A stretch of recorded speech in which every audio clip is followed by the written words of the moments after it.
नजरी episode number 22। तो 22 की स्टार्टिंग में हम देखते हैं मेंगमेंग और मेंगमेंग के साथ साथ उसकी नौकरानियां बहुत ज्यादा खुश होती है। मेंगमेंग कहते हैं कि मुझे बाहर घूमने जाना है, तो उसकी नौकरानियां रोक नहीं होती है, कहती है कि महारानी आप नहीं जा सकती, आपको पता ना कि आप महाराज से नहीं मिल सकती, कल ही आपकी शादी है। तो मेंगमेंग कहती है कि हाँ मुझे पता है मैं महाराज से नहीं मिल सकती, लेकिन मैं बाहर तो घूमने जा सकती हूँ ना। तो नौकरानियां कहती है लेकिन महारानी जब आप बाहर जाएंगी तो महाराज कहीं ना कहीं आपसे मिल जाएंगे। तो मेंगमेंग कहती है ऐसा कुछ नहीं होगा। तो नौकरानियां सामने बैठ जाती है, कहती है प्लीज महारानी आप मत जाओ। मेंगमेंग कहती है कि अच्छा इसका मतलब तुम लोग मुझसे कुछ छिपा रहे हो, मुझे महाराज से मिलने जाना होगा, और वहां से चली जाती है। मेंगमेंग महाराज से मिलने के लिए उनके महल के पास जाती है, जहाँ पे कहती है महल के बाहर सारे मंत्री घुटनों के बल बैठे हुए थे। महाराज मेंगमेंग का हाथ पकड़ते हुए कहते हैं कि तुम यहाँ क्यों आए, तुम्हें कहा था ना तुम अपने कमरे में आराम करो।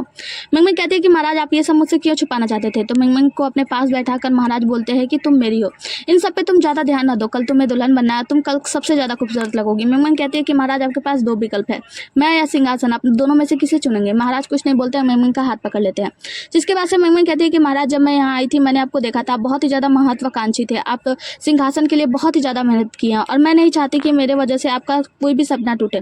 महाराज कहते हैं लेकिन तुम्हें लेकर मेरे पास सारे सपने हैं, लेकिन अगर तुम ना हो तो मेरा कोई सपना नहीं है, तुम्हारे बिना मैं कुछ नहीं हूँ।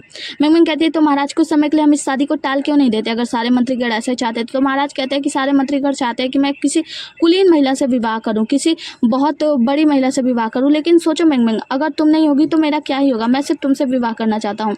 मेंगमेंग कहती है कि कुछ समय के लिए हम शादी को टाल देते हैं। तो महाराज कहते हैं ऐसा नहीं किया जा सकता, क्योंकि ये महारानी डाउजर का आदेश है, और महारानी डाउजर के आदेश के हिसाब से तुम मेरी पत्नी हो, और मैं इस शादी को नहीं टाल सकता, और मैं सिर्फ तुमसे शादी करना चाहता हूँ। तुम चिंता मत करो, मैं तुम्हारी और इस राज्य की पूरी दम लगा के रक्षा करूंगा, मैं मतलब पूरा निष्ठावान तरीके से मैं तुम दोनों की रक्षा करूंगा, मैं तुम्हें नहीं छोड़ सकता। मेंगमेंग कहते हैं लेकिन महाराज दिन आ रहा है, मैं जल्द ही यहाँ से चली जाऊंगी। तो महाराज कहते हैं क्यों, कैसे। तो मेंगमेंग कहती है महाराज क्या आपको याद है हमारी मुलाकात कैसे हुई थी। तो महाराज बताते हैं कि हाँ मुझे याद है कि तुम कलश में प्रकट हो गई थी। यहाँ पे मेंगमेंग कहती है कि महाराज मैं कलश में प्रकट नहीं हुई थी, आपको पता है कि मैं उस वक्त झोग ब्रिज पे थी अपने गृहनगर में, और वहाँ पे जब मैं कूदी तो मैं अचानक से कलश में आ गई। तो महाराज कहते हैं हाँ। मेंगमेंग कहती है कि मुझे ऐसा लगता है कि मैं शायद बहुत जल्दी यहाँ से चली जाऊंगी। तो महाराज कहते हैं लेकिन तुमने नहीं कहा था जब तक तुम रहोगी तब तक तुम हमेशा मेरे साथ रहोगी। तो मेंगमेंग कहती है हाँ पता है मैंने ऐसा कहा था, लेकिन महाराज। तो महाराज कहते हैं तुम कुछ मत कहो, बस तुम मेरे साथ रहो, और तुम रो मत, अगर तुम रोगी तो तुम्हारी आंखें सूज जाएगी, और कल तुम्हें दुल्हन बनना है ना, तुम्हें बहुत ही ज्यादा खूबसूरत दिखना है, क्योंकि तुम मेरी दुल्हन हो, तुम चिंता मत करो और तुम जाकर आराम करो। इसके बाद हम देखते हैं कि मेंगमेंग जा रही होती है, अचानक से बारिश होने लगती है, वो बारिश में भीग रही होती है, अपने हाथ को देख रही होती है, लेकिन उसका हाथ गायब नहीं होता। यहाँ पर उसकी नौकरानियां कहती हैं कि महारानी दूध जियो, आपको अंदर चलना चाहिए क्योंकि अब बारिश हो रही है और आपको सर्दी लग जाएगी। मेंगमेंग अंदर चली जाती है, जिसके बाद से वो कमरे में बैठी होती है और खुद को शीशे में देख रही होती है, और सोच रही होती है कि मैं यहाँ पे अचानक आ गई। जिसके बाद से हम महाराज को देखते हैं, महाराज फोटोज देखते हैं मेंगमेंग और अपने सभी लोगों के साथ वाले। यहाँ पे लू हुआन आते हैं और उन्हें कुछ पुस्तकें देते हैं मेंगमेंग की लाई हुई। तो महाराज मेंगमेंग की किताबें देखते हैं, जिसके बाद से जैंग से पूछते हैं कि जैंग क्या तुम्हें कुछ मिला। तो जैंग कहता है कि नहीं महाराज मुझे कुछ भी ऐसा नहीं मिला जो समय की यात्रा से संबंधित हो। तो महाराज कहते हैं कि कुछ तो ऐसा दिखाओ, मतलब पता लगाओ समय की यात्रा कैसे किया जा सकता है, कुछ तो होगा। और महाराज सारी किताबें उठा के फेंक देते हैं, लू हुआन किताबें उठा रहे होते हैं। जिसके बाद से जैंग पूछते हैं कि महाराज आप बताइए तो बात क्या है। महाराज कहते हैं कि तुम्हें पता है मेंगमेंग ने कहा है कि वो जल्दी यहाँ से चली जाएगी, मुझे नहीं समझ आ रहा है कि मैं उसे कैसे रोकूं, किसी भी तरीके से मुझे उसे रोकना होगा क्योंकि मुझे उसे जाने नहीं देना है। यहाँ पे जैंग कहते हैं कि हमें कोई ना कोई तरीका तो ढूंढना होगा। महाराज बहुत ही ज्यादा परेशान होते हैं मेंगमेंग को लेकर। जिसके बाद से हम मेंगमेंग को देखते हैं, वो दुल्हन बन के तैयार होती है और अपने हाथ में पहने हुए उस रिंग को यानी कपड़े को बांधा हुआ देख रही होती है, उस धागे को, और कहती है कि हाँ महाराज जैसा कि आपने कहा था कि हम एक दिन के लिए पति पत्नी हो तो हमेशा के लिए पति पत्नी, मतलब हाँ एक दिन के लिए ऐसे ही, पर मैं आपकी पत्नी बनना चाहूंगी। उसके बाद से वो तैयार होती रहती है, अचानक से गायब होती है, वो खुद को शीशे में भी अच्छे से देख नहीं पाती। बाहर से आवाज आती है कि महारानी सब कुछ तैयार हो चुका है, और वो बाहर दरवाजा खोलने की कोशिश करती है लेकिन गेट भी नहीं खुलता। जिसके बाद से मेंगमेंग बहुत ही ज्यादा परेशान होती है। दूसरी तरफ हम महाराज को देखते हैं जो कि तैयार हो रहे होते हैं, और लू हुआन उनकी तारीफ कहते हैं कि महाराज आप तो बहुत ही ज्यादा खूबसूरत लग रहे हैं, बहुत ज्यादा तारीफ करते हैं लू हुआन, और कहते हैं कि महाराज आप बहुत ज्यादा खूबसूरत है। महाराज अपनी हाथ में पहने हुए रिंग को देखते हैं और खुश होते हैं। तभी एक नौकर आके बताता है कि महाराज मेंगमेंग गायब हो गई है। तो महाराज बहुत ही ज्यादा चिंतित हो जाते हैं, वहां से भाग जाते हैं। वहां पे जाने के बाद यहाँ पे लिंगताओ यानी मुल्ला जी बताते हैं कि महाराज जब मेंगमेंग अंदर तैयार हो रही थी, जब नौकरानियों ने दरवाजा खटखटाया, अंदर जाके देखा तो वहां पे मेंगमेंग नहीं थी। तो महाराज कहते हैं कि मतलब लू हुआन कहते हैं कि वो यहीं कहीं टहल रही होगी। महाराज दौड़ के चारों महल में मतलब सब तरफ खोजते हैं और मेंगमेंग नहीं मिलती। रात हो गया होता है लेकिन महाराज अभी भी मेंगमेंग को ढूंढ ही रहे होते हैं। इनके पीछे लू हुआन होते हैं और जैंग होते हैं। जैंग कहते हैं कि वो कितनी निर्दयी थी ना, मतलब जाने से पहले महाराज को बाय भी नहीं कही। तो यहाँ पे लू हुआन कहते हैं चुप रहो, अगर महाराज सुन लेंगे तो बुरा होगा। यहाँ पे महाराज उन लोग को पास बुलाते और कहते हैं कि मेरा पीछा मत करो, जाओ यहाँ से। उसके बाद से महाराज चारों तरफ ढूंढते ढूंढते वही उसी जगह पे जाते हैं जहाँ पे वो मेंगमेंग के साथ मिलकर सितारे देख रहे थे। महाराज उस ऊंचाई पे जाते हैं और खड़े होकर मेंगमेंग को देख रहे होते हैं, मतलब सितारों को देख रहे होते हैं। याद करते हैं कि मेंगमेंग ने मुझसे कहा था कि देखो हम उस सितारे की तरह है ना, क्योंकि मैं इस दुनिया से नहीं हूँ, और जब मैं दूसरी दुनिया में चली जाऊंगी तो शायद मैं एक सितारा की तरह हो जाऊंगी। महाराज आसमान की तरफ देखकर शोर कर रहे होते हैं, मैंगमैंग तुम कहाँ हो? हम देखते हैं मैंगमैंग यहीं पे होती है और वो दिखाई नहीं दे रही होती है। अचानक से महाराज को दिखने लगती है। महाराज कहते हैं मैंगमैंग तुम यहाँ हो, और उसे पकड़ने जाते हैं, लेकिन वो उसे टच नहीं कर पाते, पकड़ नहीं पाते।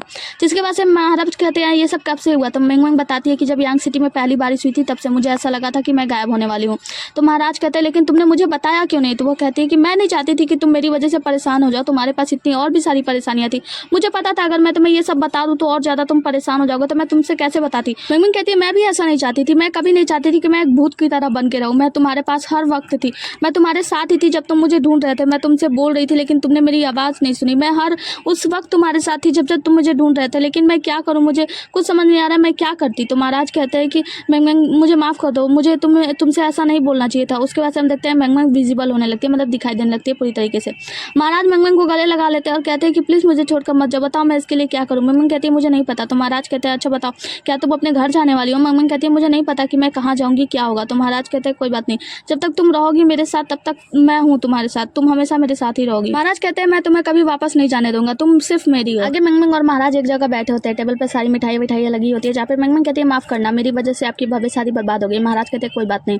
मैंगमैंग तुमने मुझे अपने गृहनगर की शादी के बारे में बताया था, आओ मैं तुम्हें बताता हूँ कि हमारे साम्राज्य में शादी कैसे होती है। उसके बाद से दोनों एक एक प्याला लेते हैं और माता पिता पूर्वजों और पृथ्वी सबको प्रणाम करने के बाद क्रॉस करके वाइन पीते हैं। जिसके बाद से महाराज कहते हैं कि अब हमारी शादी पूरी हुई और मैंगमैंग को किस करते हैं।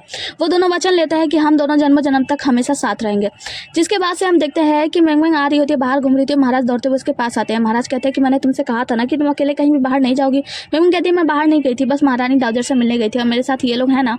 तभी हम देखते हैं कि वहाँ पे बादल गरजने लगता है, बहुत सारे नौकर नौकरानी वहाँ पे छाता लेकर आ जाते हैं जो कि मैंगमैंग को घेर लेते हैं। जिसके बाद से महाराज और मैंगमैंग अंदर कमरे में होते हैं, बाहर बारिश हो रही होती है। मैंगमैंग कुछ खा रही होती है, जाने लगती है तो महाराज उसके पीछे जाते हैं, कहते हैं मैंगमैंग तुम कहाँ जा रही हो? मैंगमैंग कहती है मैं बाहर कुछ समय के लिए सैर करने जाना चाहती। तो महाराज कहते हैं नहीं तुम नहीं जा सकती, बाहर बारिश हो रही है, तुम्हें पता ना, तुम अंदर कमरे में टहल लो ना। तो वो कहती है नहीं मैं कमरे में कैसे टहल सकता हूँ, मैं मुझे बाहर जाना है। तो महाराज कहते हैं ठीक है तुम जाना चाहती हो, ठीक है जाओ, लेकिन तुम्हें मेरी एक बात माननी होगी। जिसके बाद से मैंगमैंग के लिए एक ड्रेस लाया जाता है जो कि रेनकोट जैसा होता है और उसके लिए जूते पहनाए जाते हैं। मैंगमैंग उसे निकाल के फेंक देती है, कहते हैं बिल्कुल भी नहीं, मैं ऐसे बन के नहीं रहना चाहती, मैं नहीं पहनूंगी। महाराज कहते हैं मैंगमैंग मुझे तुम्हारी चिंता है ना। तो मैंगमैंग कहती है कि महाराज देखो मुझे भी बहुत ज़्यादा चिंता है, मैं भी यहाँ से वापस नहीं जाना चाहती, लेकिन हम हर समय ऐसे डर के और बंध के तो नहीं रह सकते ना। जो भी समय मिला हमें उस समय में खुलकर एंजॉय करना चाहिए, खुलकर रहना चाहिए। अगर हम खुलकर रहेंगे, क्या आप चाहते हो कि मेरे जाने के बाद हम लोग के पास ऐसी यादें हो जो बंधी हो, जिससे मतलब घृणा हो, खुशी ना मिले? महाराज कहते हैं मैं ऐसा बिल्कुल नहीं चाहता। तो मैंगमैंग कहती है कि ठीक है तो फिर खुश रहो हर पल। और उसके बाद से कहती है ठीक है अगर हम बाहर नहीं जा सकते तो चलो इंडोर गेम खेलते हैं। और वो कुछ ताश की पत्तियां बनाती है, जिसके बाद वो खेलने लगती है। और वो जब भी पत्ते डाल रही होती है हम देखते हैं कि लू वान और महाराज जानबूझकर मैंगमैंग को जिताने की कोशिश कर रहे होते हैं। मैंगमैंग कहते हैं कि क्या तुम लोग के पास पत्ते नहीं है, तुम लोग मुझे जानबूझ के जीतने दे रहे हो है ना। वो कहती है कि हारने वाला बोलेगा कि मैं बहुत बड़ा मूर्ख हूँ, ठीक है ना। और उसके बाद से हम देखते हैं कि मैंगमैंग हर बार जीत रही होती है, लेकिन जब मैंगमैंग उन लोग के पत्ते चेक करती है तो पता चलता है कि ये लोग जानबूझकर ही हार रहे थे और मैंगमैंग को जिता रहे हैं। मैंगमैंग कहती है कि चलो ठीक है मैं हार गई, अब मुझे कहना होगा कि मैं मूर्ख हूँ। मैंगमैंग यहाँ से जाने लगती है तो महाराज पहले ही बाहर चले जाते हैं, बारिश में भीगने लगते हैं। लू वान आके उनके छाता लगाते हैं, कहते हैं कि महाराज आपको सर्दी लग जाएगी। महाराज बहुत जोर जोर से चिल्लाते हैं और कहते हैं कि हाँ मैं मूर्ख हूँ, मैं बहुत बड़ा मूर्ख हूँ। मैंगमैंग मैं तुम्हारा पति हूँ, मैं बहुत बड़ा मूर्ख हूँ और मैं मूर्ख हूँ, और तुमने जो कहा मैंने वो कह दिया ना। बहुत ज़्यादा खुश होते हैं, हंसते हैं। मैंगमैंग भी देखकर बहुत ही ज़्यादा खुश होती है। मैंगमैंग को देखते हैं जो कि पानी भरे टब में नहा रही होती है, सोचती है कि गीला ना होने का मतलब है कि वापस ना जाना, लेकिन मुझे भी अपनी माँ की याद आती है, डुगू की याद आती है, मैं भी सबको मिस करती हूँ। और उसके बाद से जो पानी का टब होता है उसी में अपने मुँह को डुबो लेती है। जिसके बाद से हम देखते हैं आधुनिक समय में मैंगमैंग हॉस्पिटल में है, जहाँ पे इसकी माँ डुओ और सभी लोग मैंगमैंग कह रहे होते हैं। मैंगमैंग फिर अचानक से पानी से निकलती है बाहर और कहती है कि क्या मैं आधुनिक समय से वापस आई हूँ, मतलब मैं यहाँ पे फिर आ गई वापस अपने समय से। उसके बाद से याद कर रही होती है अपने और महाराज के साथ बिताए गए पल को। आगे हम देखते हैं कि मैंगमैंग आंगन में टहल रही होती है, जहाँ पे बहुत जोर की बारिश आ रही होती है। मैंगमैंग छाता लेकर होती है, वो देखती है वहीं पे पानी के एक गड्ढे में उसे उसकी माँ दिखाई देती है और मैंगमैंग कह रही होती है, जैसे उसे छूने जाती है। महाराज यहाँ पे पहुँच जाते हैं और मैंगमैंग का हाथ पकड़ लेते हैं, कहते हैं मैंगमैंग तुम ठीक तो हो ना, तुम ठीक तो हो ना, तुम यहाँ पे क्या करी थी? मैंने तुमसे कहा था ना तुम कमरे में आराम करो। महाराज पागलों की तरह मैंगमैंग को कमरे में ले जाते हैं और पागलों की तरह उसे पोंछने लगते हैं। मैंगमैंग कहती है शांत हो जाओ, मैं भीगी नहीं हूँ, पोंछना बंद करो। महाराज कहते हैं कि तुम्हें यहाँ से जाने की इजाज़त नहीं है, तुमने सुना मैंने कहा कि तुम्हें यहाँ से जाने की इजाज़त नहीं है, ये एक शाही आदेश है कि तुम मुझे छोड़कर नहीं जाओगी। मैंगमैंग कहती है हाँ बिल्कुल नहीं। मैंगमैंग रो रही होती है। महाराज जाते हैं, लाल का धागा लाते हैं और अपने हाथ में फिर मैंगमैंग के हाथ में बांध देते हैं, कहते हैं कि तुम मुझे कभी छोड़कर मत जाना। और फिर हम देखते हैं कि दोनों एक दूसरे का हाथ पकड़ के हाथ में हाथ रखे सो रहे होते हैं, जहाँ पे हम देखते हैं कि मैंगमैंग उठती है और अपना धागा खुलाती है। उसके बाद से कहती है कि महाराज मुझे आपसे मिलकर बहुत ही ज़्यादा खुशी हुई है, और उन्हें एक फ्लाइंग किस देने के बाद उनके बिस्तर पे उस धागे का हार्ट से बनाकर वहाँ से चली जाती है। और हम देखते हैं कि इसके बाद से अचानक से महाराज की आँख खुल जाती है और हम देखते हैं कि ये सब महाराज का सिर्फ एक सपना होता है। वो मिंग उठ जाती है और महाराज को गले से लगा देती है, जहाँ पे महाराज कहते हैं तुमने मुझसे वादा किया था कि तुम मुझे कभी छोड़कर नहीं जाओगी, तो तुम मुझे कभी छोड़कर मत जाना, ये एक आदेश भी है, तुम मुझे कभी छोड़कर नहीं जाओगी, मैं तुम्हें जाने की कभी भी इजाज़त नहीं दूंगा। जिसके बाद से मिंग बताती है लेकिन मुझे मेरी माँ की याद आती है। आपको पता है कि जब मैं कल नहा रही थी पानी के टब में, मैं अचानक से अपने माँ के पास पहुँच गई थी और मैंने अपने आप को एक बीमार से पाया। मैं एक बिस्तर पर लेटी थी जहाँ मेरे सिंघराने बैठकर मेरी माँ मेरे लिए रो रही थी। मुझे ऐसा लगता है कि शायद उन्हें मेरी ज़रूरत है। और कल आंगन में जब मैं घूम रही थी तो उस छोटे से पानी के गड्ढे में भी मैंने अपनी माँ को देखा रोते हुए, वो मेरा इंतजार कर रही है। शायद मैं बहुत जल्दी चली जाऊंगी। महाराज मिंग का हाथ पकड़ते हैं तो हाथ पकड़ा नहीं जाता क्योंकि हाथ पारदर्शी हो गया होता है। महाराज कहते हैं लेकिन ऐसा कैसे हो सकता है। मिंग कहती है शायद मैं बहुत जल्दी जाने वाली हूँ, और वो रो रही होती है, महाराज भी रो रहे होते हैं। इसके बाद से हम देखते हैं कि मुल्ला जी को गणना करने के लिए बुलाया जाता है। मुल्ला जी गणना करते हैं लेकिन वो कुछ बता नहीं पा रहे होते हैं। कहते हैं कि महाराज माफ़ कीजिएगा, महारानी दूसरी दुनिया से आई है, मैं गणना करने में असमर्थ हूँ। महाराज कहते हैं खुलकर बताओ आखिर क्या होगा, मुझे उसे वापस नहीं जाने देना, अगर वो वापस नहीं गई तो क्या होगा। मुल्ला जी बताते हैं कि वो क्योंकि वो दूसरी दुनिया से इस दुनिया से संबंधित नहीं है, तो अगर वो अपने दुनिया में नहीं गई तो शायद हो सकता है कि वो अपने अस्तित्व को खो दें। महाराज बहुत ही ज़्यादा निराश हो जाते हैं, सोचने लगते हैं कि आखिर मैं क्या करूँ कि सब कुछ ठीक हो जाए। देखते हैं कि महाराज अपने महल में होते हैं, अपने कमरे में, और बैठे बैठे सोच रहे होते हैं। यहाँ पे महाराज के लिए खाना आया होता है लेकिन लूहुआन उसे वापस करवा देते हैं। महाराज का खाना तो पहले से पड़ा बासी हो गया होता है लेकिन महाराज नहीं खाते। दूसरे दिन भी महाराज के लिए खाना आता है लेकिन महाराज नहीं खा रहे होते। लूहुआन महाराज को पुकारते हैं कि महाराज आपके लिए खाना आ गया है, आके खा लीजिए। लेकिन महाराज तो कोई रिस्पॉन्स ही नहीं करते, महाराज तो बस सोच में डूबे होते हैं। उसके बाद से महाराज को अचानक से कुछ याद आता है, वहाँ से निकलने लगते हैं। लूहुआन महाराज के पीछे आते हैं तो महाराज कहते हैं मेरा अनुसरण मत करो, मतलब मेरा पीछा मत करो, मुझे जाने दो। और लूहुआन वहीं पे खड़े रह जाते हैं। आगे मिंग को देखते हैं जो कि कमरे में बैठी होती है खाना के सामने, उसे भी अच्छा नहीं लग रहा होता, खाना नहीं खा रही होती है, सोच में डूब जाती है।